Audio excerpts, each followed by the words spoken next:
So you're telling me she's a girl and a hawk too, huh? Um, Uh, I think I'm gonna end myself tonight. What kind of opening is that? that's a banger, bro. It's Oh man, provocative. Hawk 2 a joke in 2025.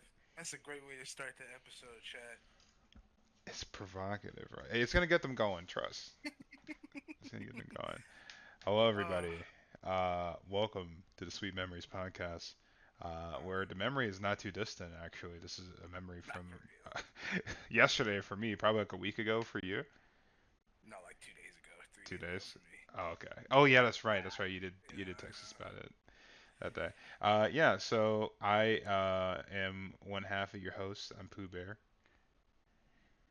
And it's me, the Don, Big Yes. Puffy. You feel me? Still haven't rebranded. Yeah. We're working on it. Well, yeah. It's gonna get there. Trust. It Trust. is one day, one day. Yeah. We're pivoting a bit. You feel me? I'm not gonna let y'all know how the sausage is made. However, Oh. these memories might be a lot more recent than you think going forward, for at least right now. Yeah. I love the sausage analogy. Like Of course. it really Uh, resonates with me as an overgrown sausage myself. Um, so uh, you uh, you had nothing, nothing to say to that. no. Okay, I think that's That's crazy, actually. No. fair. Okay, duly noted, duly noted. But yes, today's episode is going to be about the bird, the plane, the bird in the plane movie. The you know the Oh, one. yeah, the one where Will Smith is turned into a pigeon. Ooh, okay, never mind. Joke's over.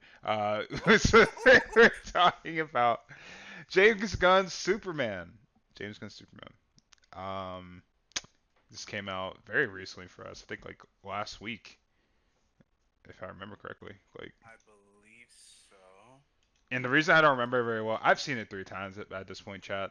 Um, I've seen it twice, chat. So yeah, it's a good movie, but I kind of lose track of like time as a concept. So, it came out 12 days ago on July 8th. I just dated this episode, but oh, yeah, so two it came weeks out on ago, July 8th. basically. Correct. Awesome. Yeah. So before we get into like our, our low level, in-depth thoughts, Aaron, what'd you think of the movie, just overall? Just overall, all right, guys, listen. A lot of people might not like me for this, right? Especially people on Marvin's side of the aisle. Uh, Oh, I love how I have a I side. That's great. I am not a Superman fan. Quite frankly, out of all the DC heroes you could put in front of me, he's the last choice I will pick. Um, and I love this movie. It is like a solid like 9 out of 10. I think it being really early into his career as Superman is really important for me as well. He's only been Superman for like 3 years in this movie, and it shows. I was really impressed to see like how youthful he felt, both as a hero and as a fighter. Um, it's just, I mean, it's James Gunn. There's only one James Gunn superhero movie I don't like, and it's Guardians 2. So I figured going into this one, I would unfortunately probably like it. And lo and behold, I did. So, what about you? Uh, as the resident superhero, Superman stan, how did you feel about it? So funny enough, I've really liked it every time that I've seen it. I think my first viewing of it was probably like my least favorite, just because it's Oh, like the crowd that you get on the first viewing of a movie is usually very easily entertained, and so one could say. yeah, and so like whenever there's any kind of like joke or any kind of quip or something like that, they're losing their minds laughing, Oh, right? dude, yeah, of And course. it really there's I've seen a lot of criticisms for the movie that like, oh, James, like, he cuts a lot of the emotional beats with like a really cheap joke. And like in one way I can see it, but another way, whenever I was watching it with later crowds, they weren't laughing quite as much. And so the emotional beats really hit harder. I guess it's going a little bit too Wow. in depth for like my overall thoughts. I No think that the question. movie is good. I actually have a lower score for it than you do. I Really? Yeah, I gave like an 8.5. I'm pretty hard set on like an Okay. 8.5. That's Um, that's fair. just because like as somebody who's like read a good bit of like Superman media, I'm not like an Mm. expert on him, but I've read like quite a few stories. This one's pretty Right. safe. Um, Yeah. it's very Imagine. safe. Yeah, it is a Superman movie for people like Aaron. Yeah. Well, yes. Yeah, it's a Superman movie for people like Aaron who need to see why people like Superman so much, and it Mm. not even to say that you need like the themes to be as overt as they are in this movie, but like Apparently, I do because when they try and do some extra shit, I think it's ass. So, and it's yeah. waxing and waning success in other Mm. stories, but Wow. this one, Right. yeah, this one's like they're very much so in your face about what this movie is supposed to be. Uh, and, Right. and while it's not personally for me how you know how unsubtle it is, like the lack of subtlety here, I do think that it's overall good for like the Superman brand that they see a Yes. movie like Agreed. this. Yeah. 100%. Wow. Yeah. No, I totally concur. And you're not going too in depth at all. And an 8.5 is still pretty good. Um, Yeah, I'm definitely. honestly, Go ahead. oh, go ahead. No, No. no, no, no. Okay. Please, please. Oh, we're too nice. I was gonna say I'm definitely more excited for Fantastic Four. That was also partly influencing it, and this Ah, movie made me more excited for Fantastic Four somehow. Um, okay. Well, I mean, if I'm being honest, the superhero film seems to be back for right now. yes. It waxes and wanes. Um, Yeah. uh, but in this current era, with going from Thunderbolts to Superman into Fantastic Four, I think we're eating pretty well. Mhm. Um, Yeah, I can go now deeper into my thoughts on that later, but yeah, I on agree. Fantastic Four. Just in general, like the superhero Okay. landscape and how it relates to Superman's success. Oh, that's Um, huge. Yeah. but I can say that for later. Continue. Okay. I mean, I was not really going to say much else about my overarching feelings about the movie, unless I could. You just want me to run down like just a few like basic, like rubric categories, right? Yeah, yeah, yeah. Grade this like it's a capstone project. Yeah. Yeah. I mean, okay. So the narrative I thought was extremely strong. Um, Mm. I think it offers a, even though it is a very safe narrative. I mean, but I just feel like Superman overall is kind of safe. Like he's cushy in general. He's I sweet. disagree, but go ahead. Really? Okay. Well, Yeah, he's sweet and all American like apple pie, right? I yeah. feel like keeping it simple with him for me has yielded the best results, quite frankly. Mhm. And I think the story reflects that in a very nuanced way, while also tackling a conflict that is both very touchy and faces a lot of like both sidesism. Mhm. Um, that the movie addresses, I think, extremely well.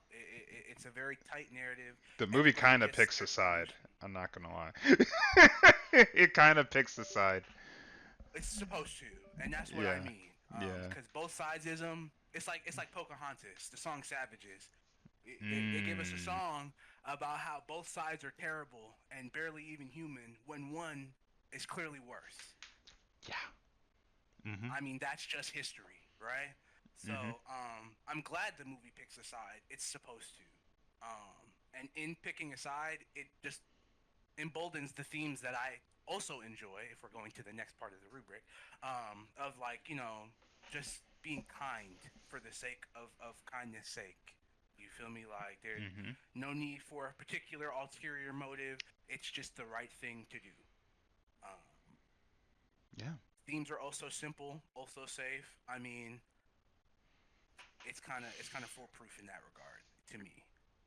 And I kind of want to go in on your point of like kindness for kindness sake because that was Mm, something else that I noticed change as like the movie was the longer the movie had been out, a lot of mm, people's opinions on like that one scene where he's talking about like the punk rock bands that he's into, and then Lois is like, oh, you see all this goodness in people, you see everybody is beautiful, and he's like, oh yeah, that's the real punk rock, it's a real punk rock. and it was crazy seeing that. Thinking about that scene in the context when I first saw the movie, where like everybody laughed, like everybody was like, "Oh, that's a They really cheesy." laughed at that. Oh yeah, everybody did, because like I mean, like that it comes off on the surface as like a really like jokey like corny line that Superman would say, and then as Yeah. people Oh no. oh no, but we're back. I'll just edit that together. It's Okay. fine. You know, I accidentally pressed the space bar. Uh, Doubly, doubly. yeah, they don't have to know. But yeah, as the movie had been out longer, people realized like, oh no, that's one of the best lines in the movie. You know, I'm like, okay, so was it like guttural, like stomach laugh, or was it like a chuckle? it was like I can't remember this thing. I just remember like everybody in the theater laughing for the most part because Okay. it's just like an inherently like corny thing to say. But I mean like sometimes you need corny, man. I was just about to say, but it's like when I saw it the first time, it made me like breathe through my nose, like one of those kind of chuckles. But it's kind of corny in the way, exactly. It's corny in Mhm. the way that like when Sora says something corny but funny in a serious moment, it's just who they are. Like they're goofy, but the Yeah. actual line itself holds a lot of weight. But I guess that takes an eye for nuance that a lot of regular watchers probably don't have. Not to sound pretentious. Yeah. No, I agree. I think that there's um a disconnect between like the modern audience and actual themes of like endearing naivety and stuff like that, Right. and I think I'm with you. that's speaks to what this film is trying to combat, which is like overt cynicism, because we live in an era Mm, of cynicism and pessimism right. and just Right. general lack of joy, I'd say. Like there's not a ton to I be would say happy so. about. Yeah. Not quite. Yeah, obviously we live in a privileged position where we're in a country where we don't have to deal with like a lot of the really bad stuff that's going on in the world, but like we still see it, you know. Yeah, and it's getting worse, but that's neither here nor there. Yes, and that's the reason why this movie needs to exist, because it's kind of Mm, it's taking a side, it's it's dealing with something that is very relevant to now. It is addressing a change in mindset that we need to have, and I think that wow. that change of mindset is taking effect. I can't speak to how truthful things are on Twitter.com, but I Right. hear a lot about I hear a lot about people who are saying like, oh yeah, I have a family member who was like really hard into like the Yeah. right wing like red pill like ideology, and now he's sending me Mm, like Superman Hope Core, like Superman's always been wow. woke videos, Yeah, stuff like and that. I saw also on Twitter.com naturally, tweets of people being like, I think it's like the screen cap of Superman in his chair in the final scene of the movie, and they're like, just help the old lady bring her grocery bags into her apartment, Mm-hmm. um, Which is like and I it's a find it funny little meme, but it's like that's real, dude. Well, I was about to say I find it fascinating that this movie is arousing that kind of reaction in young men after years of being abused by, like you said, red pill rhetoric and the Andrew Tates and the manosphere. Mm-hmm. This entire movie is kind of the antithesis of that, and it Yes. kind of feels like it's working. So I have to ask, Mm, when you saw it in your theater either time, did they show that little short before the movie? It was like the little kid in like the Superman cape. no, I wish my Okay. movie theater is not that cool. So in at my first showing, they didn't do that for any other showing, but like those theaters were special cases. The Mm, showing I had was at like the Atlantic Station, like Regal, and they had a little short before of like a kid who like had he had a Superman cape. he really looked up to Superman, and so like what he would do is he would go around his house, his neighborhood. He would do all of these like nice things. He would like take out the trash. He would help this lady cross the street, all in his Superman cape. You know? Did I see this? I think I've seen this. Yeah. I don't know. Yeah, that's the thing is I don't know if this has been shown before, but like I This seeing it before the movie, I was like, okay, this is what Superman's about. Wow. Yeah, no, that sounds familiar, dude. I think I've seen it. I don't know if I saw it on Twitter or if I saw it in theaters, but I know what you're talking about. I have seen it before. Yeah. That Um, that's the special stuff, man. I was looking forward to wow. that, and I was looking forward to that the Odyssey trailer that they showed, that new Christopher Nolan movie. Oh, yeah, low key, that movie. It's gonna be different, bro. It's gonna be. Yeah, I might be there. I ain't gonna lie. He just I'm not even decided gonna to lie. he just decided to lock in after Oppenheimer, bro. I was about to say I'm not Christopher Nolan's biggest soldier or anything like that. In fact, most of his movies I don't like. Oh, oh, we're Oh, pivoting. topic for another day. I don't But entirely that disagree. I'm like, I mean, I see why he's so accredited. Yeah. Man, I don't know. I'm not gonna do that today. I'm not getting hunted down for this today. We're gonna talk That's about a real Superman. podcast episode though. The Christopher Nolan filmography. I don't mind going through Christopher Nolan films again. I want to see if my perspective can be changed. Um, I, I'm not rewatching those Batmans, but I'll watch everything else. Me neither. Okay. Except Batman Begins, maybe. That's the Ah, one where like if you catch me on a wacky day, I'll say it's better than The Dark Knight. But that's neither here nor there. Um, yeah, it's fine. right. Let's okay. Let's bring it back. So you went Yeah. through the story. You went through the themes. Jesus Christ. Okay. I have to be honest. The music is probably one of the best parts for me. Yeah, I wouldn't have agreed with you last week when I last saw it because I had a friend who mentioned it to me. He was like, "Oh yeah, I don't think the score is very good," and I was thinking, I was like, "Yeah, I don't remember it being too memorable." So I guess yeah, I was like maybe a 5 out of 10. And then I go back again for my third showing and listening in on it. I was like, "Oh no, this Oh my score God. Oh, rips." it's so powerful. It is so powerful. It is the Superman's fanfare. His motif strong. I never it never stuck in my head before. Like I was never like, yeah, I'm gonna hum the Superman theme right now. Come on now. That's never really been me. But after watching that movie a second time, it like has wormed into my brain. It's really good. Yes, it's John Williams. He cooked. And Look, I think it's a testament to the strength of this film that like it has so many mm, strong. Obviously, the John Williams like motif, really good. But Lex Luthor's theme, oh my god, the low. like the Oh rock god, yeah, Lex ballad kind of Luthor's thing, theme. Mm-hmm. Yeah, bro. I it don't even know cooks. how to describe it.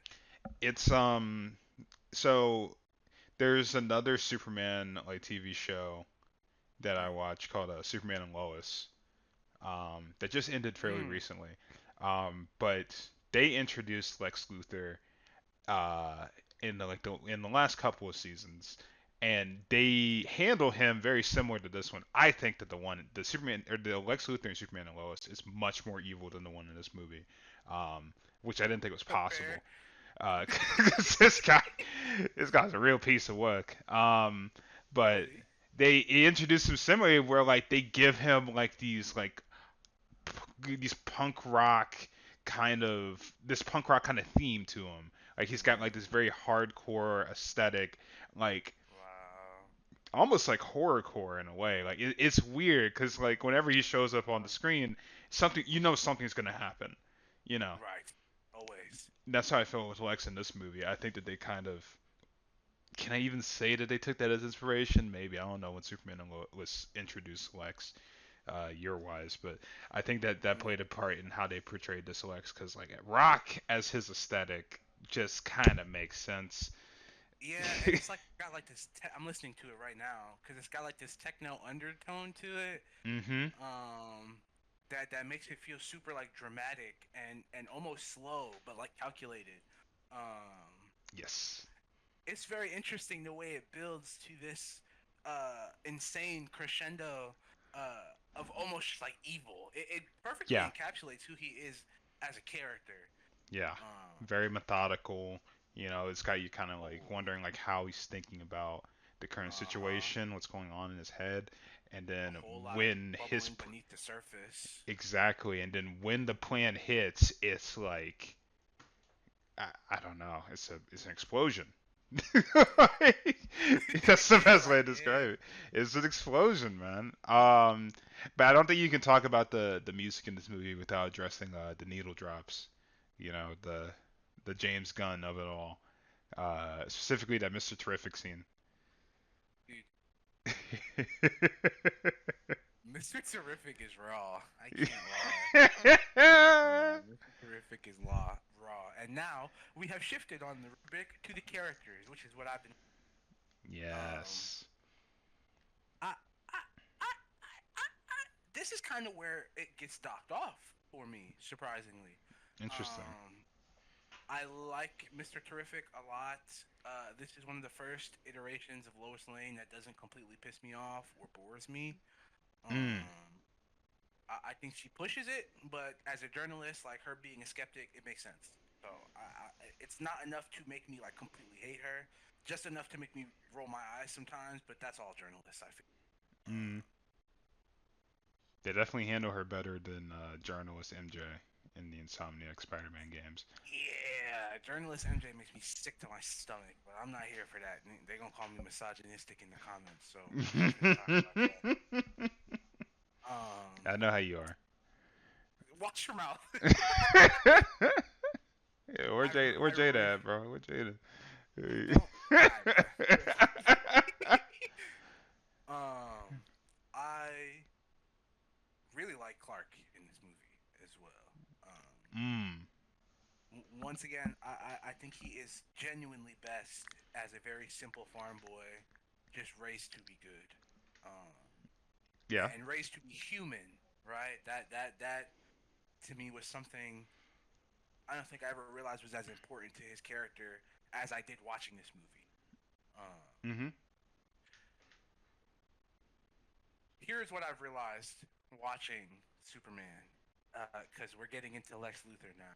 Um, I have realized that in my bias, I find that a lot of the tropes that Superman uses, I don't actually care for that much. What tropes? Okay, Lex Luthor. I walked away from this movie realizing I do not really like that character, dog. I low key Wow. he irks me. He everything I don't like about All for One from My Hero Academia, who obviously is clearly inspired by him. Gotta love inspiration. I hate it. I don't like the mustache twirling. I thought of everything. Ha ha. You can't best me. I'm smarter than you. And then they're bested by the dumbest shit ever. And you're like, LOL, my 25-year plan. It drives Mhm. me nuts. It drives me nuts because it always feels so convenient. Um, Okay. and he bores me in that way. Like when he's giving his monologue, being envy, I think it is raw as hell. I think it moves the needle a little bit, but and to save from giving spoilers because it's only been 2 weeks since the movie has been out. Um, but when he is speaking through Ultraman for that monologue, it lessened the impact for me because this nigga is sitting in an air conditioned room controlling this thing and giving this really interesting and intense through something that he for me I appreciate a villain that likes to get in the field for themselves, and I like a smart villain that creates a plan but knows how to pivot. That's why I like JoJo villains so much, because Mhm. they'll have a 25-year plan, but once it starts getting thwarted, they find the best path to go forward and they pivot. I love a smart character that is really good on their feet. And to me, watching this movie, Lex Luthor he don't really give that for real to me. Does that make sense? I disagree Mm. mainly because I don't know. It felt like he was in control, like basically the whole movie. It's it it was refreshing seeing this Lex Luthor in comparison to Batman versus Superman Lex Luthor, where like things just happen to line up for him. You know, That shit sucks. Okay, yeah. Nothing in his plan it gave you the inclination that like this is what was supposed to happen. It's just like a bunch of circumstance that worked out in his favor. Meanwhile, this Lex Luthor, like Mm, I very clearly can tell, like okay, he planned like this conflict, like setting up the conflict in Baravia, and he had genetic material for yeah. Superman for a while. Like all of these things for Lex Luthor that makes sense. He set up this Mm, pocket dimension. He had access to Metamorpho when he found out that that all the kryptonite had been destroyed, which makes sense. Like everything that he had done tracked with like something that Lex Luthor would do. Um, yeah. and I think that I don't know the thing that I'm trying to find out. I'm trying to think about like what caused everything to fall apart in the beginning. I guess he didn't expect like the superheroes to like go against the government, right? Because Right. like for all intents and purposes, why would he expect that? Like they had been Right. basically like a government sanctioned, black ops team Of course. that would occasionally do like public facing like hero missions. Yeah, why would he Right. expect them to break into his pocket dimension black site prison, and Right. rescue Of Superman? course. Of Uh, course. and I think that's Eh, part of what makes it so good. Is like he banks on everything except for the goodness of humanity. I was about to say, and there is a really big theme in this movie about like not being able to do it alone. Mm-hmm. Even in the case of Lex Luthor, like everything he did, he wouldn't have been able to do without Ultra Spanish lady. I don't remember her name. Um, Oh, the engineer. yes, the engineer. Like Mm-hmm. Lex couldn't have done it alone. He has a whole team of people in said studio cooking up and cheering every time they get a win. Like they was out there fighting. But that's also another trope I don't like, and it reminds me uh Mysterio in Far From Home. I if there's something I can't stand, it's a team of people teaming up in air conditioning to fight a superhero just cause. It makes me so angry. I don't know what it is, but it's just so like it that's just grinds my gears. that's fascinating. I mean, like this Lex definitely, he's that. He's not getting out there in the field. I think they have potential for doing a Lex that's gonna be out there. I It kind of prefer this Lex to like the one that's like in the purple and green suit. You know, really I do because like I like a guy. I think that's like the beautiful like juxtaposition. Is like it's very easy to okay. do a villain that can get access to kryptonite and create a superpowered suit and fight Superman on some level, right? That's very easy Right. to do. It's very hard to do a villain that can believably construct a situation in which they are at they have the upper hand at all times from the comfort of their desk. You know. And you know what? And I think narratively that is something to be praised. I think that is impressive that it can be pulled off. It bores me to tears watching him frame a man that has been saving these people for 3 years, and they believe him off rip, and it's a commentary. Okay, Yeah. I I understand. mean, like, but the message was real, is the The thing. message is very real.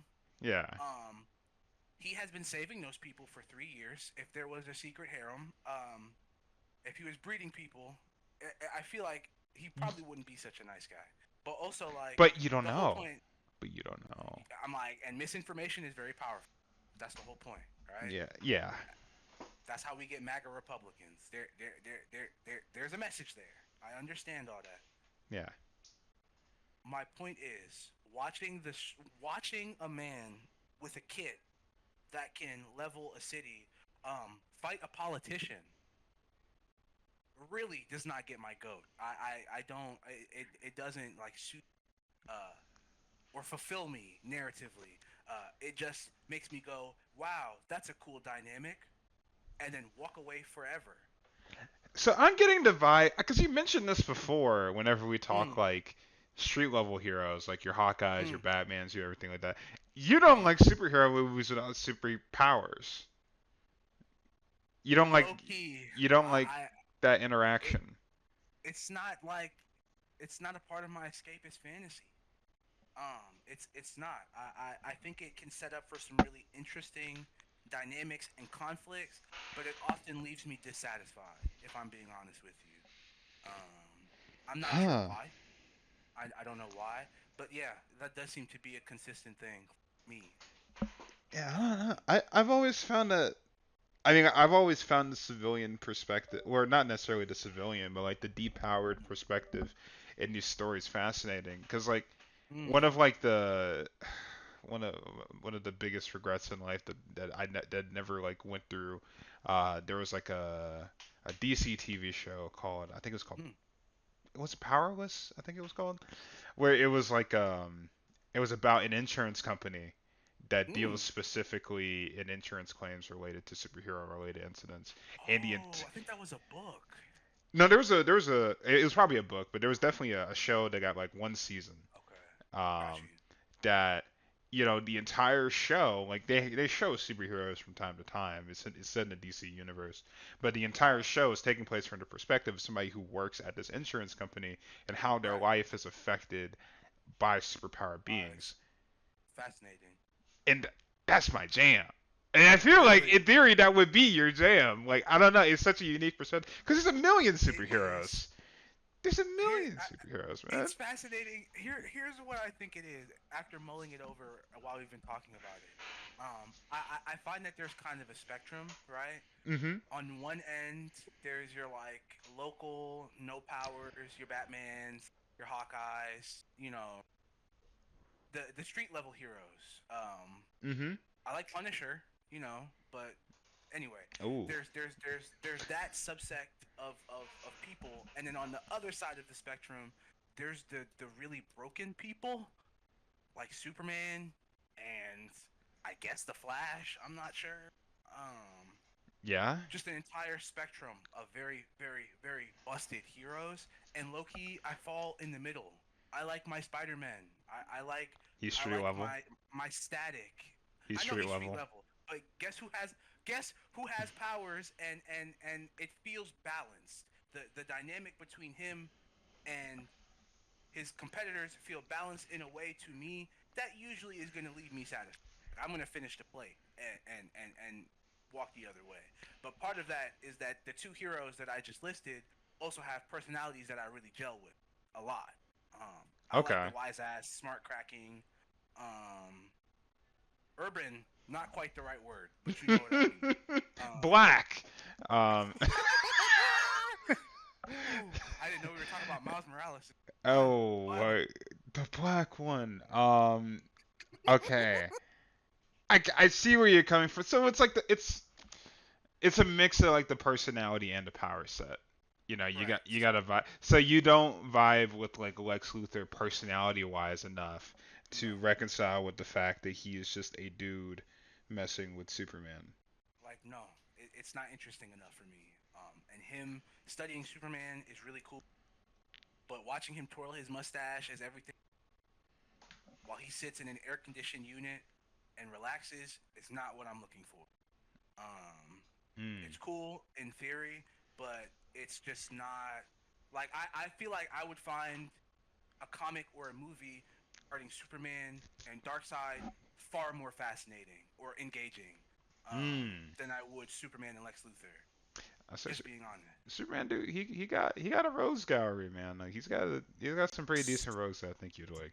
So I'm finding it's not terrible. It's not Batman, but It's close, I think, cause like really, dude, he's got Darkseid, Brainiac, Doomsday, Livewire, Brainiac. Parasite, Metallo, Bizarro, Lobo. You just Like, made all this shit up. What? like, What? nah, he's got a crazy rose gallery. It's like him. It's probably like him, Batman, and Spider-Man for me. You can make an argument for the Flash. I can see it. Why Um, does nobody ever talk about his rogue gallery though? Do you think there's a reason why the characters from his rogue? Well, it's because so many of the characters from his Rose Gallery also fight the Justice League, and they just kind of get like lumped in Okay, with that. meshed together. Yeah, it's because like you see like Darkseid, and you're like, oh, that's a Justice League villain, and it's like, well, Mm. he's been fighting Superman for a bit longer. Like he literally Darkseid debuted in a Jimmy Olsen spin-off comic. Like, That's so fascinating, though. yeah, right. That's why, Okay, dude. People were saying that they need like a regular show style like Jimmy Olsen spin-off. You know, that'd be really funny. yeah, I'm all in for it. That's another Um, character in the movie that I'm like. I appreciate that they acknowledge that he is like the ladies' man, but also like the thing he was doing, the stuff he was doing to Eve. Like, come on, bro. yeah, Like, bro. Yeah, bro. I don't. I have no comments on that one, man. that, that was a little crazy. None. At least he But realized how good he had it at the end. You know. at least, right? Yeah. That's all we can ask for. But one of my other friends had pointed out a very interesting perspective to me about Luthor. Obviously, I'm pretty sure I just looked it up. Lex Luthor was introduced in a Superman strip, I think in like 1945 or something like that. Yeah, something Um, like that. Both Superman and Lex Luthor are products of the time. And Lex Luthor kind of represents this kind of like very rich racism.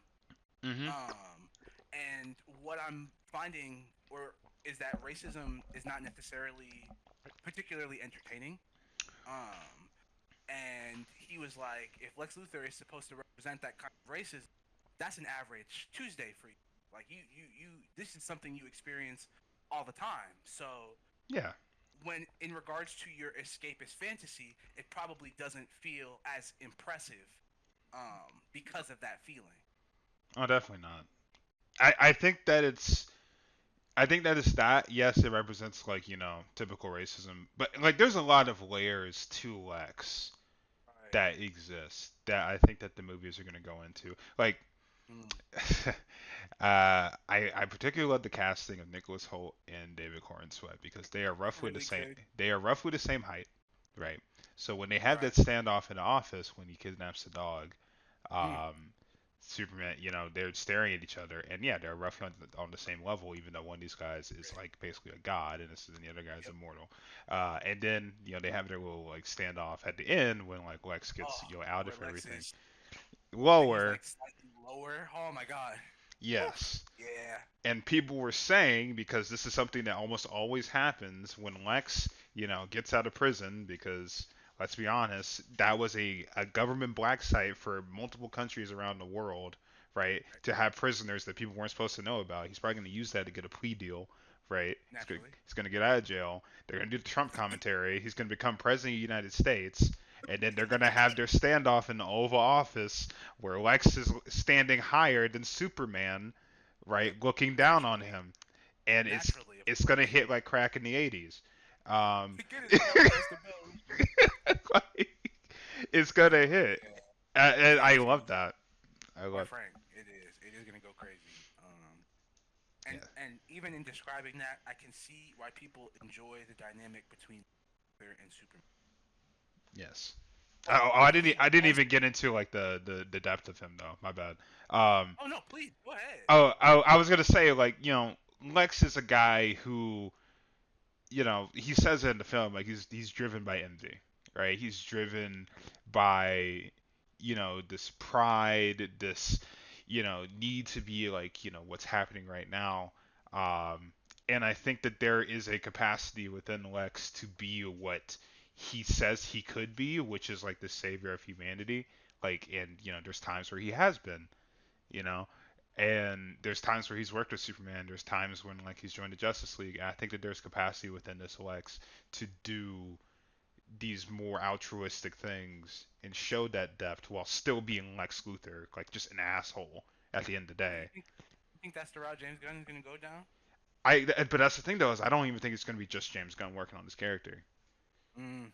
I mean, like obviously, There's like gotta he's be like he's the big producer. He's the Kevin Feige of this universe. He mainly right. controls the narrative, but like I do think that there is capacity with this Lex to do that.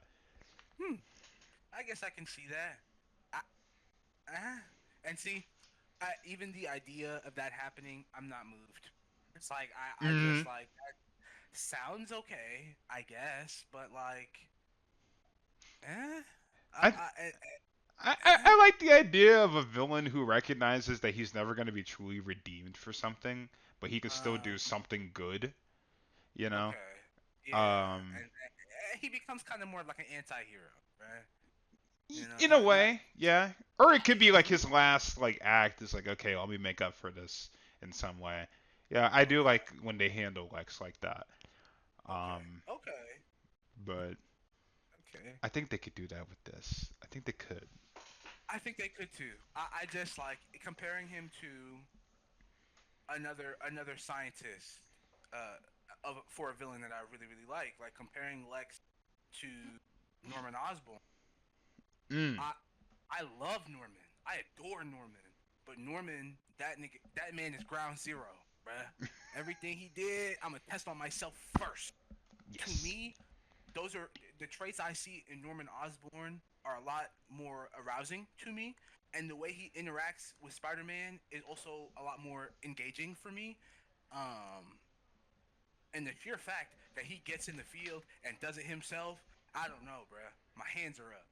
That's that's that's that's the kind of villain that I appreciate. Um, That's completely Lex fair. Luthor, Lex Luthor can be that, but a lot of iterations I see is him behind a desk using espionage to sabotage Superman instead of doing anything else, which is fine, but it bores me low key. I mean, to be fair to Lex, though, like Hmm. in most Lex adaptations, he is directly developing you know, these mechanisms, these serums, like all of this stuff to combat Superman. Obviously, he has Right. a team. He in this movie, he is Elon Musk if he was actually competent, right? He is Elon Yeah. Musk if he was what Elon Musk thought Elon Musk was. Uh, Elon Musk and Jeff Bezos hit the fusion dance. yeah, even then, like I don't. I mean, I can't speak to how smart like Jeff Bezos is, but I mean, like Lex Luthor is very capable. Like all of this stuff, like the pocket dimension, he Yeah. probably he probably did the science for that himself. Like he was, he probably Mm, was had a okay. hand in like the cloning process for Superman to create Ultraman. Like Okay. he's not necessarily in the field like fighting No, Superman because he's not gonna but like. you're saying that the effort is being poured in different places that is better for his strong suits as a person or a character. Yeah, he's more Um, so delegating these actions of like the menial work, like releasing the kaiju into Metropolis or finding like the Fortress of Solitude. He could probably do yeah, that to himself, but like he's handling all of these different aspects with Baravia, with Superman himself, with the government. It's like, yeah, he's gonna delegate all this stuff, but like realistically, yeah, he could do it himself. yeah.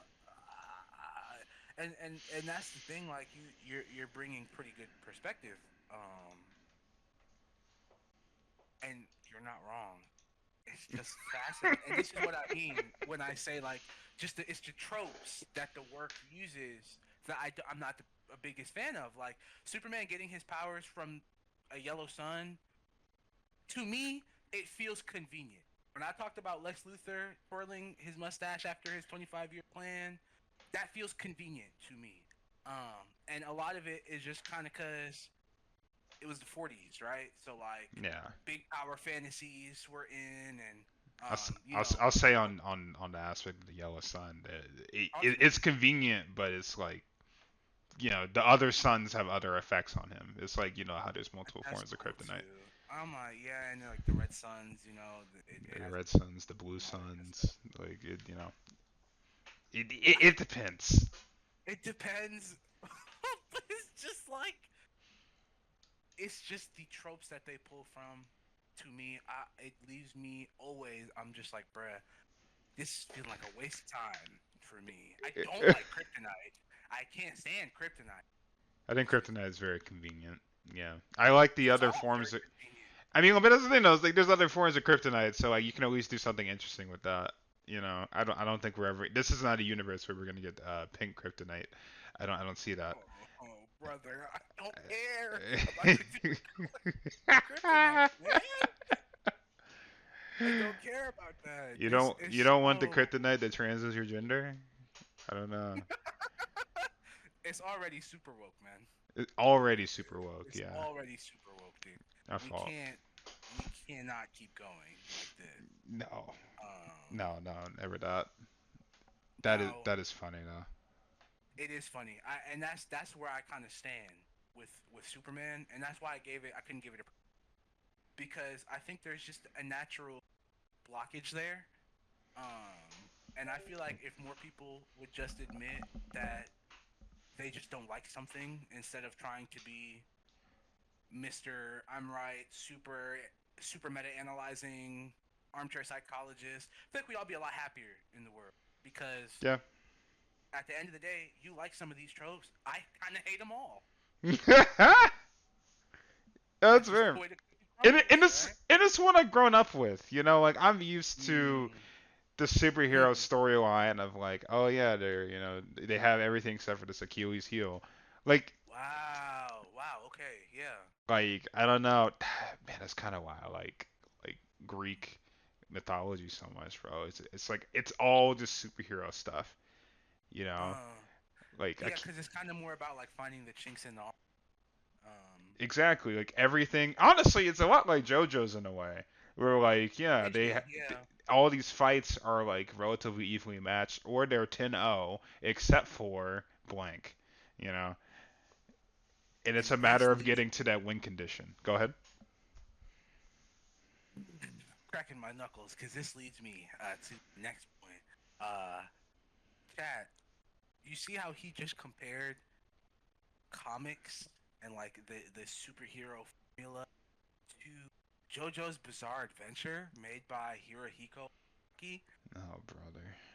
Oh yeah, because he knows what's coming next. Let me tell y'all something. Me personally, I have been making a slight comparison, something light between Superman Clark Kent Kal El and Son Goku.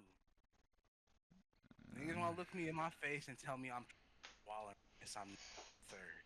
All I'm saying, all I feel like is that comparison is very important in the art. That's why we get so upset with people on Twitter because we're not saying you can't compare nothing, but it's baseless oftentimes. And quite frankly, it's usually not conductive or conducive or anything like that. Comparison helps us realize the nuances in the two things we are comparing Mm-hmm. and how they are similar, but also in how they are vastly different, because that's often how inspiration works. Okay. But Okay. chat, curse out my co-host in the comments because he has been gaslighting me with some of our other friends to make me think that I'm crazy for comparing the two characters. No, no, no, no, no, What? no, What? no, no, no, no. We are telling you because you are basically trying. Don't lie. Whenever we first started talking about this, you were saying like, oh yeah, Goku and Superman are the same character. You said, quote, No. Superman is Goku at home, and I No. said no, and no, and I have text proof of this, right? And I've said multiple times they've had to change Goku's story multiple times across multiple series to bring him in line with Superman to make that comparison even possible. Let me tell you something. Am I wrong? Let me tell you something. Am My I? exact words were, You said Goku at home. Don't, "We have Goku at home." That is what I yes, said. Yes. yes. That does not mean okay. That's all Because right. no, because listen, if you're driving home with your mother and you ask for McDonald's and she say we got food at home, is that the same? Is the McDonald's that you're gonna get the same as the that No, you're gonna take because out the fridge? you're basically saying that Superman is Goku but worse. Is that am I I mean, wrong? worse for you. I just okay. I just feel like yes, you are correct. There are many, and I don't. Dragon Ball Super is bad. Yes, boo me in the comments. I don't care. Dragon Ball Super is actual garbage. So whatever changes they made to Bardock that you're referring to, I you got it because that series is terrible. Okay, but It's if not we even are just going Super back, though. It's not even But your if we're super. going back to the Legend of Bardock with the VHS tapes and all that good stuff that explains the Goku mythos, that is a retcon that is very clearly inspired by Clark Kent Kal-El. Very clearly, okay? How was that It's inspired not. by Quark King Kal-El though?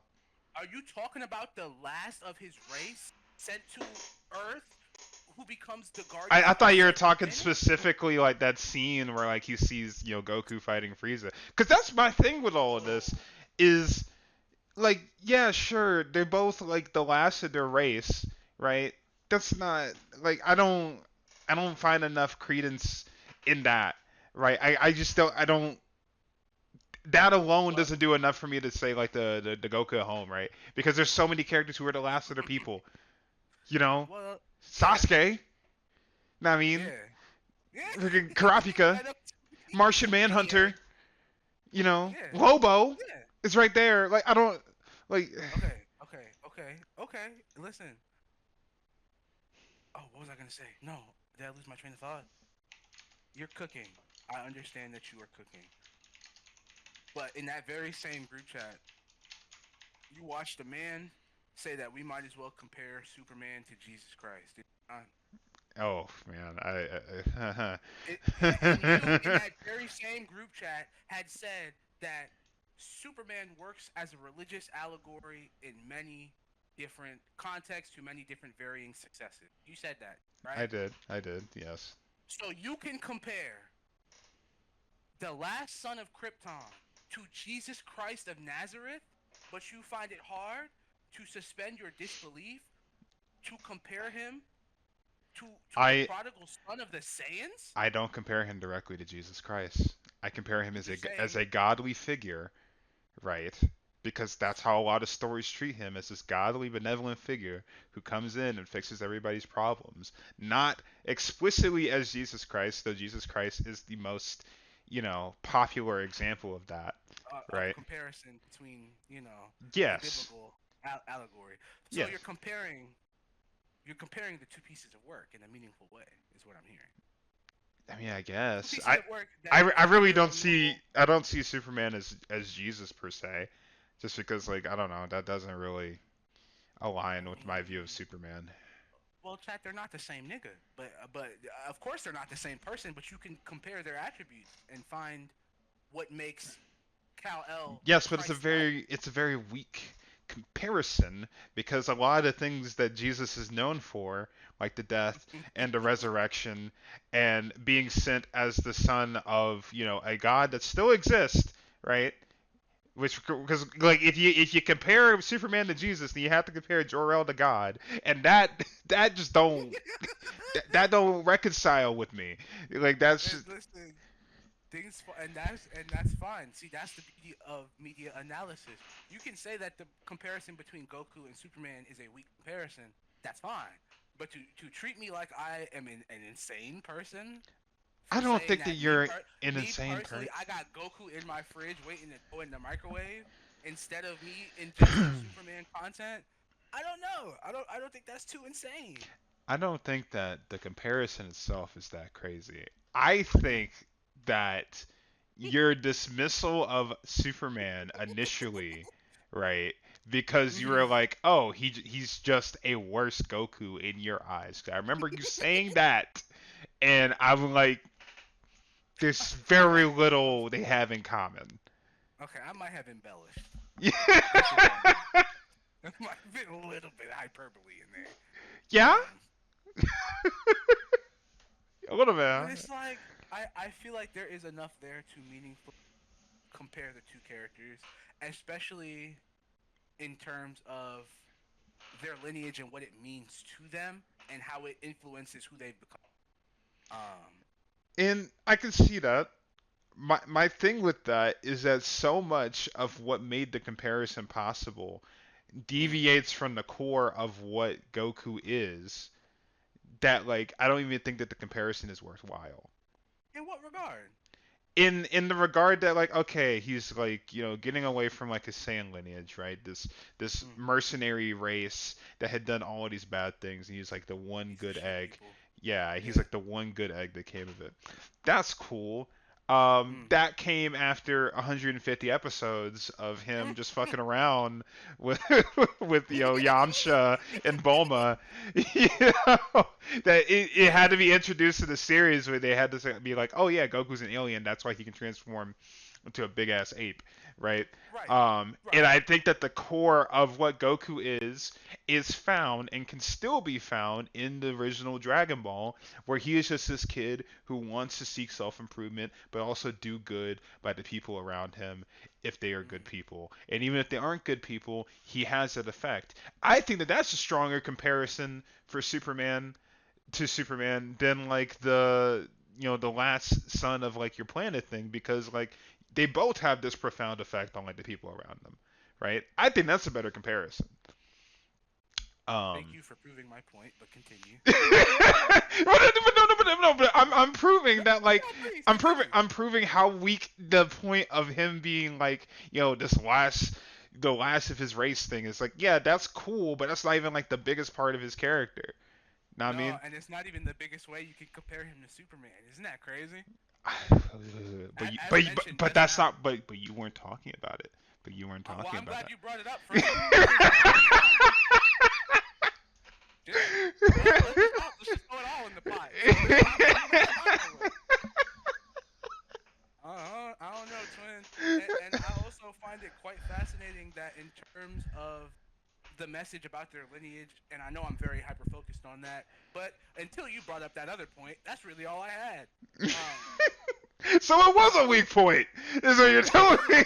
and you just strengthened it. If I'm being honest with you, Oh my, oh cards brother. on the table, big dog. Uh, You did that to yourself. Not gonna.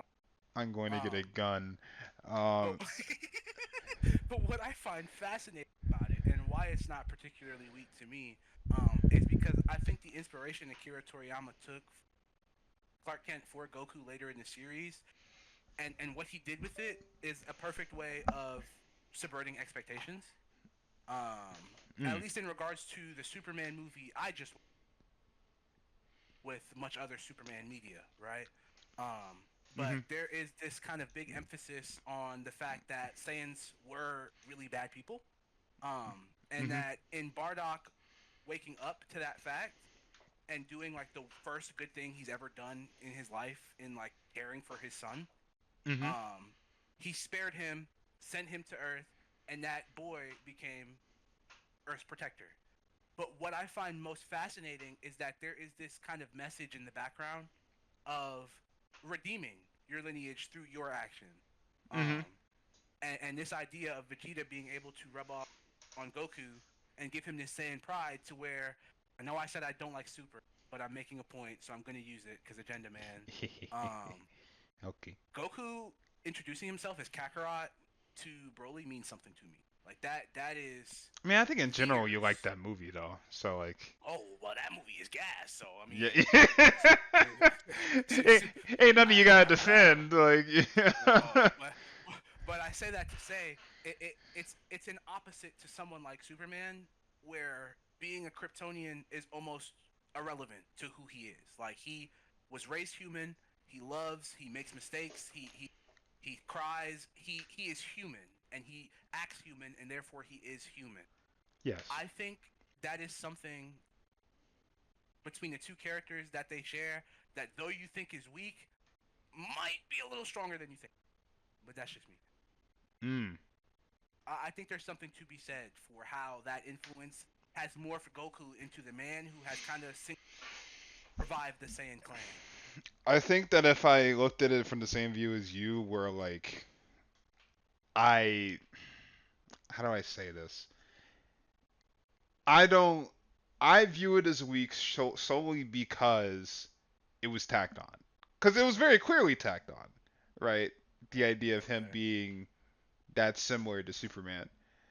But it was tacked on. It was yeah, a pivot.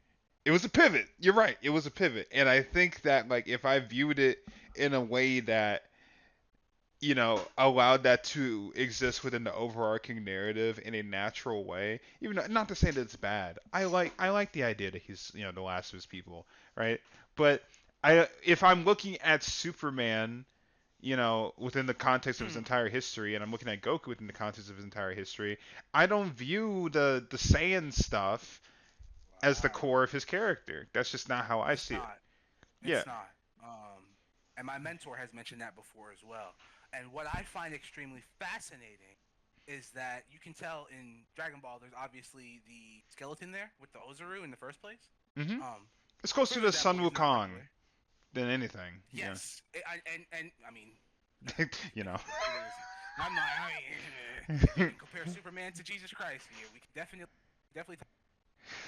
Are we doing Son Sun Goku and Son Wukong? Wukong. Yeah, Yeah, I mean, yeah. obviously, right? But what I find fascinating is that there there has never been and there will never be a freestyler like Akira Toriyama ever again. I agree. Um, so I find it fascinating that you are harder on the comparison because of that fact, whereas it makes me even more lax on that fact because Akira Toriyama been freestyling since Dragon Ball. Like that's just who he is. Like, and Shonen Jump really helped with. So for when we get to Z, he has to pivot to something else. I just find it impressive at all that he made completely and utterly coherent. That makes total sense within the context of the And I that. find the pivot is entertaining. I like the pivots that he does, and I appreciate the pivot that he did towards Goku being like this Mm, alien. Uh, mm, my thing is that so much of what makes Goku Goku in the original Dragon Ball is present through all of Dragon Ball going forward, right? If if you just if you just watch the original Dragon Ball, you would have a good sense of what Goku is for the rest of time.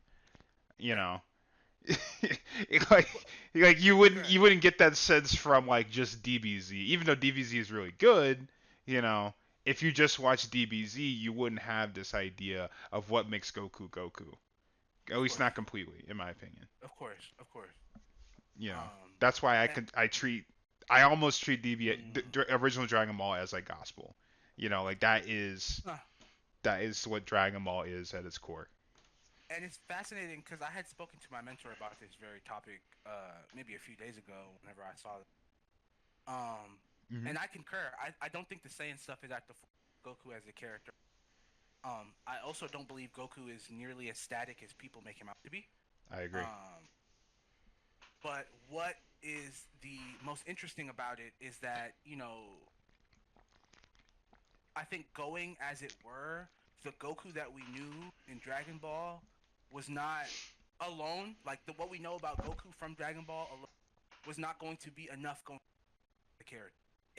From what I can tell, or in my opinion, which is why there is this kind of big undertone about Saiyan lineage all throughout Z. I feel like his relationship with Vegeta is very important, hmm and hinges on that fact that they are both like full-blooded Saiyan, even though they come from two totally different classes. Like that is hmm one of the most titular parts of how they interact with. And hmm I think watching Goku change his mindset on his people is something that is also thought about as well. But I mean, all of this kind of dives back into the fact that Akira Toriyama was good at fleshing out his characters, Yes, um, I agree. and also just really good at character interactions when being, I don't know, disturbing or a pervert. But okay. yeah, Okay. right. Is that all you had to say? Can we just say that I'm right now, or am No, I? Are absolutely not. we? All you did was make my point stronger, dingus. I really won that one. I mean, I'm oh, I'm I'm brother. satisfied if you are. Oh, brother. All right. Listen, Well, listen, listen. I I concede that there is a comparison to be made. Matter of fact, oh, I don't even concede. I always thought there was a comparison to be made. My belief in the uh, strength of the comparison remains the same. But okay. I'll I let you don't know have it. how when you just added more to it, but clearly you agree. You don't want to admit it, but I understand. I Um, could go into the math on it, right? But we don't have time for that. I don't want to go into any math. I'm good. All right. Now, what's our time? Where are we at? I think we're around an hour. Okay, do you want to talk about the super woke stuff? The super woke stuff. I mean that goes back to like my initial criticism of like the film, but also like one of its biggest strengths is like we know what the super woke stuff is. They're very in your face about it. You know. Yeah, but it's like, is that a crime? No, I don't think that's a bad thing. I think that it's kind of interesting how he handled the Baravian and Johannporian conflict in that it's not you know, one to one with like Israeli Palestine, and it's not one to No, one with Russia and Ukraine. You no. can take bits and pieces of both and apply Yes. them. Uh, which also think it's really cool that James chose a country that existed in DC, to make this comparison. I think that's one Wow. of the better things that DC does to compare to Marvel is like Marvel has like locations that are specific to Marvel. You have Yeah, Symkaria, but Latveria, Sokovia, stuff like that. But like nobody really gives a fuck about those places for. except for Latveria, but that's a special case. Yeah, Uh, yeah, that's okay. That's Doom, isn't it? yeah, yeah, Nah, yeah, it's different. yeah, My yeah. doctor? Yeah, that's different. That's different. Yeah, like I don't care about Sokovia, bro. Like that's just fine. That shit was just Latveria at home to me. But but I do think it's cool that like DC has like all these special places like Coast City, Central City, Metropolis, Gotham, and then here Baravia, which I don't know the exact history of Baravia within the comics, but Hmm. I imagine it's not too far from what they Oh, show in the movie, you I'm know, sure it's not.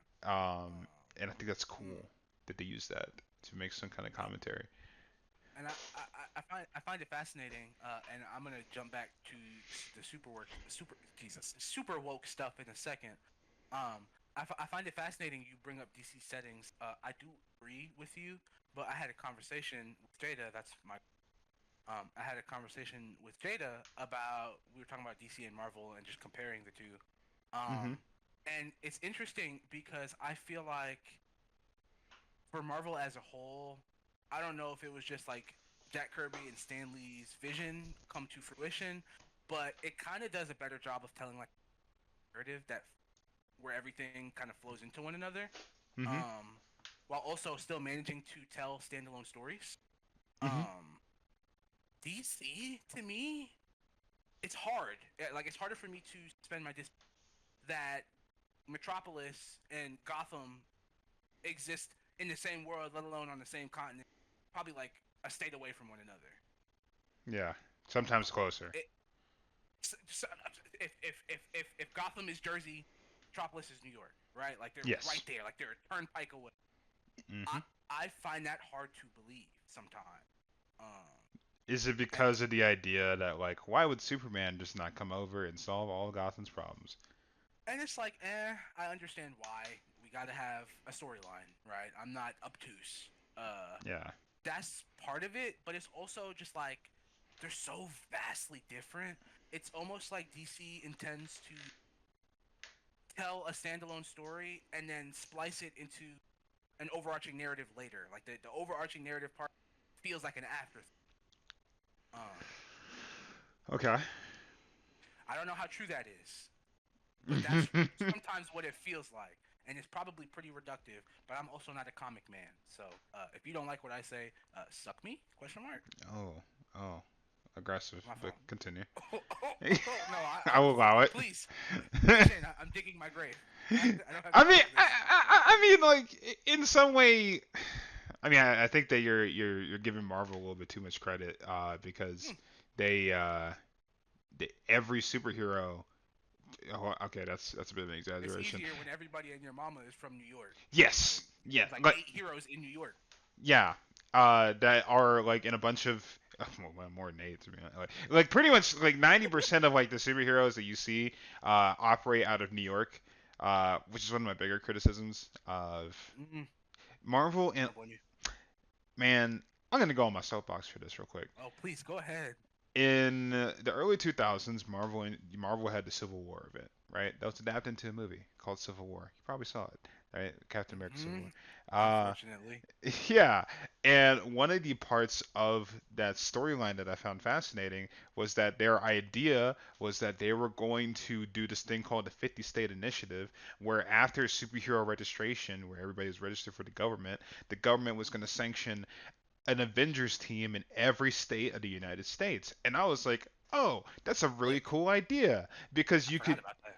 yeah, because you could do like an Avengers team in like Texas or New Orleans or Seattle or like a bunch of different like settings that we don't normally see these guys in because they're all in freaking New York, right? Hell yeah. And they did nothing with it. You have like the West Coast Avengers and then the New York branch. The West Coast of don't nobody. All right. Yeah.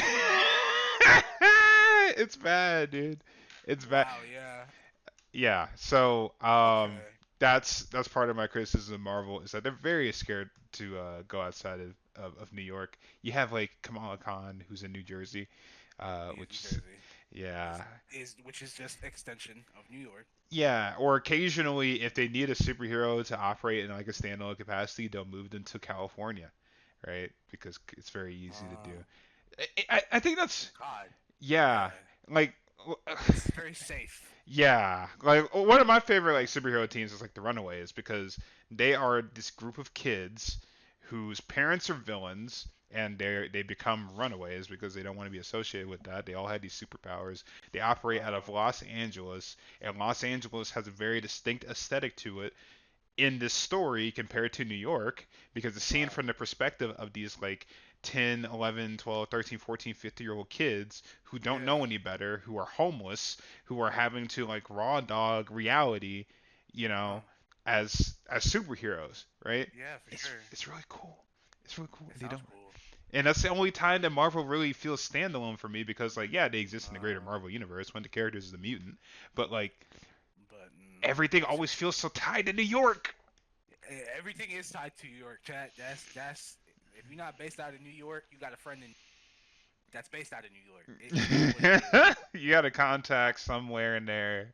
Like, It it's funny because it's the complete opposite end of the spectrum from DC.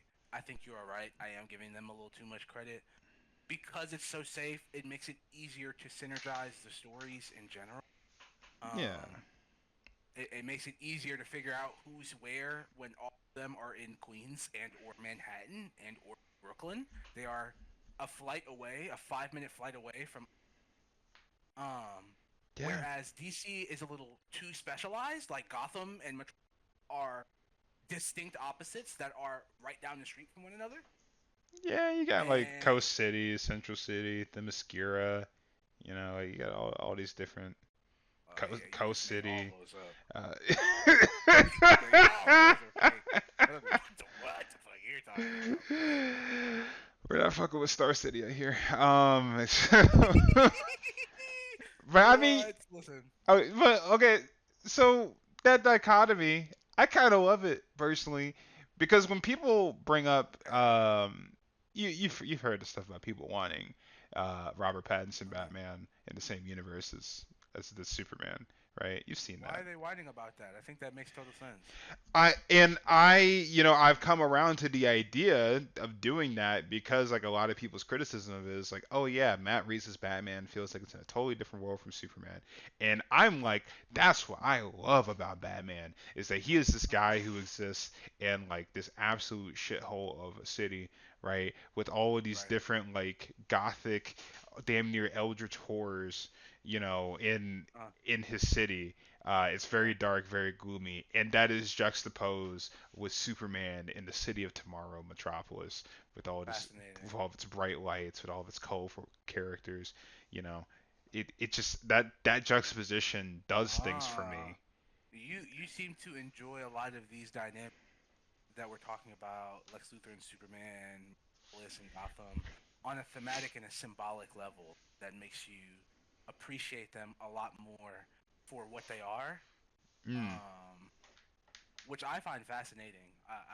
The the themes and the symbols of them do not rouse me enough to overlook some of the looser aspects of those kinds of concepts. like what? But that's like the like I just said about how it feels like they're totally 100% disconnected. Like Gotham feels suitable for Batman's, and Metropolis feels. And when we do Justice League shit, it's hard to picture them together. Whereas the Avengers, if all the Avengers live in New York, I mean, they have to take the It's bus yeah. to one person's house, and it makes sense. Like, yeah, we all the Avengers hideout is in New York. Like, it makes sense, right? But I mean, you can make the Um, same argument for like the Avengers in that like a lot of them, mm, like Black Panther's from like Wakanda, which is like yeah, completely different from New York, that's and true. then Thor's from Asgard, which is very different from anywhere else, you That's know. very true, Or the actually. X-Men Yeah, are from Krakoa, which is like a living island that right. like Yeah, there's still Asgard. that juxtaposition is still there. It's just like not as stark as I Uh, think Gotham is like the main hang up you have because in reality Gotham and like Bloodhaven are like the number one like how do y'all exist in this universe? How are y'all uh, so awful to live in compared to like right, a coast city or like a star city, you know? right. Yeah, I know what you mean. Um, but you know what? All this good conversation about setting and uh, leads me back to the super woke agenda Oh because yeah, we gotta cut away. My bad. no, I mean I'm the one that did the aside, and it was just because I'm a Marvel guy. There ain't no Mhm. shame in it. I know what I am. Um, Mhm. DC not my favorite, never has been. Um, I'm but not with my that favorite being either. said, this leads me down the path to say that if you think this movie is super woke, I believe you are a fool. Um, I I I, I understand it takes a side. First of all, it is, and this is not an insult. This is a 2-hour film. It is completely reductive in regards to how the history of conflicts like that work. It is a lot of nuance to it. Both sidism is dangerous because oftentimes there is a bigger transgressor than the other. End of story. Just kind of how history works, right? Mhm. This leads me to say that all art, if you haven't noticed or if you don't know, is inherently political. Yes. All art mimics the world around us and tells stories about something that a person wants to say. Um, and usually the art that has nothing to say is either doing that intentionally to serve a purpose, which in turn gives it something to say, or it's probably shit. Which I mean, you can still enjoy. It's just probably ass. It is what it is. Okay. Um, but this movie to me is not super, and it's I don't. Do you? How do you feel about the term? Like how it's being used try and weaponize the term against this movie as if it ever catch for real. Man, I don't know. I've been in the superhero space for so long that like I've been through every aspect of it. The MCU's, the Miles Morales is Miles Morales, it's like Peter Darker. that's a new one for Yeah. me. Oh, what is it really? Oh, that's the first. Yeah, that's crazy. Yeah, no, But it's not my favorite. yeah, it's it's nothing that I'm new to, and I don't know. It's kind of par for the course at this point. I think Superman Right, is a character that's been so mischaracterized in the last 10 years. for sure. Um, Probably, no, actually, no, more than the last 10 years, probably like the last 15 to 20. But like, Oh yeah, he's, brutalized, dude. yeah, like we've gotten so far from like who Superman is that the idea that he would do something as basic as intervening to stop a genocide, is considered woke, which I'm not surprised Yeah, because like right, the image of Superman for so long has been like an image of whether explicitly or implicitly like fascism or toxic masculinity, like all of these bad things that we attribute to, to strength, but like right. not good strength, No, you know. Right. I know exactly what you mean. You see a lot of that in like the black community where like the image of Superman is one that's so directly tied to masculinity that's almost done in like a mm, malicious way. It's like, oh yeah, you have to be Superman, you have to do everything. You have I see to what you mean. be the man, you know, Mm, without um without tapping into like the deeper side of Superman, which is, of course. that he does get scared, that he is at the end of the day like human, like he deals with a lot Yeah. of very human things. Wow. Fascinating, dude. That's really Mm. cool. And I think it's super interesting because that same friend that talked about being symbolism for racism, uh, he also had discussed with me. Oh shit, where was I going with this? I'm tired of this, Grandpa. Why do I keep losing my train of thought?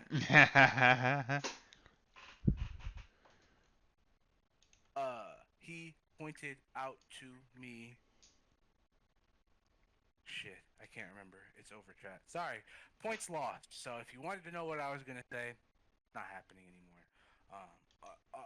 All that to say, this super woke shit is like, I don't know. I don't know. I guess they thought he, and I find it fascinating the kinds of characters that white people end up latching onto, um, no matter what the space is, because 9 times out of 10, they're not white. They're just pale, right? Mhm. Superman is an alien. He's a Kryptonian. He's not even human. Yeah. He just Like, presents his white. He's white passing, and that's part of what. It's part of why whenever people are doing like these Superman castings and they try to mm, cast, somebody like a John Boyega or mm, or like an Aldous Hodge, right? Who, mm, for all intents and purposes, would work as a very masculine, portrayal of a character like Superman.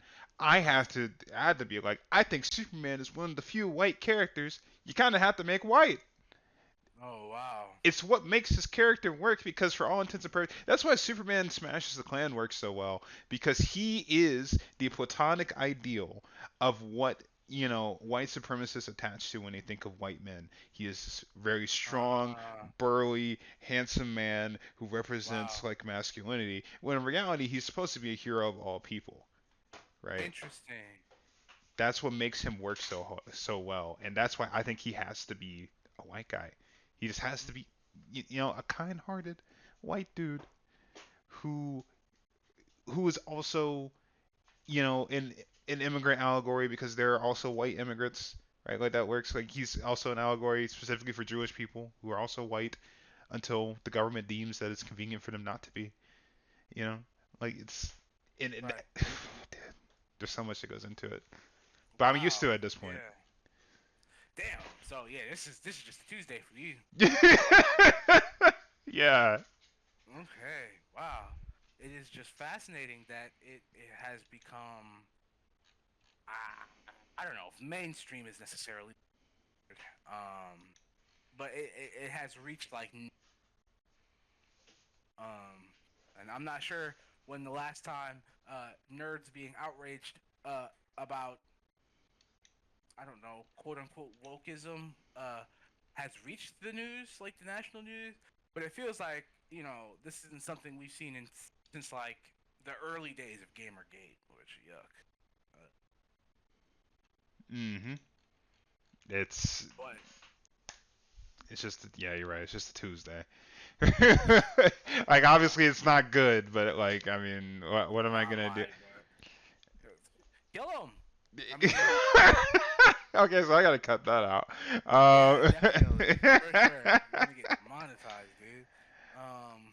But no, I mean, yeah. I think that's it. Huh? I mean, yeah.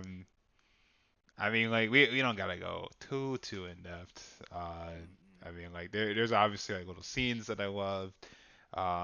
The castings Mhm. obviously were fantastic, terrific, even Mhm. um, super, even Mm. Hawk, even. Wait, what? Mm. Uh, Cock? yeah, Hawk, like Hawk Okay. That's to okay. I'm just making. sorry. Yeah, we're gonna end the episode. Just two in one go is insane. Yeah. I'm sorry. I can't help myself. No, it's okay. So yeah, it's a really good movie. I'm excited to see where James takes the universe from here. I think that he's set up a very good base of like superheroes and metahumans to um just kind of like expand from. I think if you told me like 10 years ago that we were going to get a DC movie in theaters with Metamorpho being like a central character, I would have called you crazy, right? Um, Right. but we got it. And if you had told me that the coolest Green Lantern on screen was going to be Guy Gardner, I would have killed you. Uh, Yeah, Guy Gardner's crazy. yeah, Yeah, that he's was an insane pull. yeah with Nathan Fillion. Like when I think of Nathan Fillion as like a Green Lantern, I think Hal Jordan just immediately. But 100%. But no, he pulled it off. mainly I guess because he's played Hal Jordan, it makes sense. But also Mhm. like like he's just got that vibe. But he was so good as Guy. He was so good as Guy. Right. Yeah, man. They was cooking up that shit. Like I said, I like James Gunn. I love Guardians. I love Guardians 3. I think the Suicide Squad is improved. What Um, was that? You cut out a bit. oh, I said I think the Suicide Squad is a improvement from its predecessor. Uh, Water is wet, but continue. yeah, fork found in kitchen. Yes, I understand. But yeah, and now I also like Superman. So he's on a good run, bro. He 3 out of 4 for me right now. Yeah, I'm thinking the only like James Gunn project. I say project because like including like TV that I'm not too high on. It's probably Peacemaker. I think Peacemaker's fine. Well, yeah, Peacemaker I never watched because I knew I wasn't. Yeah, that's not going to be your jam. I think that's what No. it's what people think James Gunn is. Oh shit, Yeah. that's not crazy. uh, Oh it's shit. it's a show, man. Like it. I think it's I think it goes to show that like James Gunn needs limits. Um, Right, like if you just give him like a straight up R-rated tale, sometimes it works with like this with Suicide Squad, right? I think Suicide Squad right, really works, right. but then you get Suicide Peacemaker. Squad is good. I don't know, but this man, I said he was 3 for 4. He's actually 4 for 5 because he wrote Scooby Doo. So, uh, Mm-hmm. I mean, that's not a superhero movie, but you know how it goes. He's Yeah. 4 for 5 for me. You're right. You're right. All right, Aaron. Any last thoughts before we close out? Um, do your best to be Superman, because it pays to be kind, and you don't have to do it all by yourself. Cause even Superman needed help. Yes. All right, that's it. That's my aside. That's when you're supposed to like take over. Um. Oh gosh. Um. Well, I'll let y'all know. This week I'm gonna be seeing Fantastic Four. Um. That's this week? Yes. It is this week. It's crazy, Okay, give me like 2 weeks. I never watch movies opening weekend. People like to piss me off. right? Yeah, I'm going to see it. You ever heard of like MCU ATL? MCU ATL. Yeah, they're like a group that does like watch parties for like the MCU movies like when they first come out. That's pretty neat. Yeah, it's pretty cool. They do like cosplay contests. This one's gonna be crazy because like I went to the one for the Thunderbolts and they had like a cosplay contest and there was a person who Mhm. showed up in a ghost cosplay. Uh and not just like ghosts from like the Ant-Man movie that nobody watched, but like ghosts from this movie with like a fully functioning mask that like retracted, it lit up, and I was like, bro, you're doing all this for Ghost? Yeah, I'm on their Instagram right now as we speak, and I'm pretty sure I see the person you're talking about. Yeah. And What I'm kind of like, dedication you yeah, studied? like I better see somebody like set themselves on fire for this Johnny cosplay. Ah, man, well.